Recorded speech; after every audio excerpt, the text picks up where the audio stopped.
अच्छा जी, ये कैसे यूज़ होगा? सबसे पहले तो यहाँ पर आप देख सकते हैं कि यहाँ पर नमाज़ी का नाम लिखा जाएगा। वो इसलिए कि अगर एक घर में एक से ज़्यादा लोग इस फ़ॉर्म को यूज़ करते हैं, तो मिक्स नहीं होगा। सबको पता होगा कि ये फ़लाँ का फ़ॉर्म है।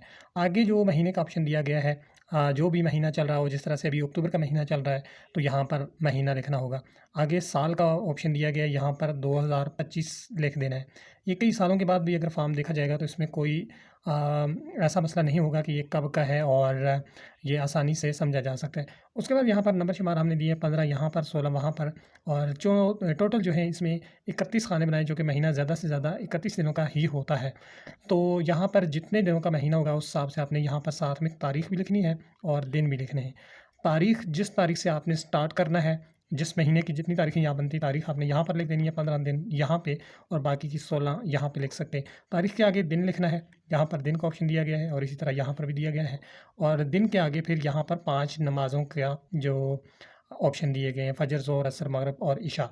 तो यहाँ पर सिर्फ़ और सिर्फ़ टिक मार्क करना है। टिक मार्क इसका जब प्रिंट निकालेंगे, तो फिर आसानी से इन कलरों के ऊपर भी टिक मार्क लगेगा। तो पेंसिल के साथ इस तरह से टिक मार्क करना, फ़जर अदा हो गई, हो गया, ज़ोहर हो गई, असर हो गई, मगरिब हो गई, इशा हो गई। यानी कि जितने ये नंबर शुमार हैं, तो एक दिन के अंदर 5 नमाज़ें आपकी इस एक खाने के अंदर कवर हो जाएँगी।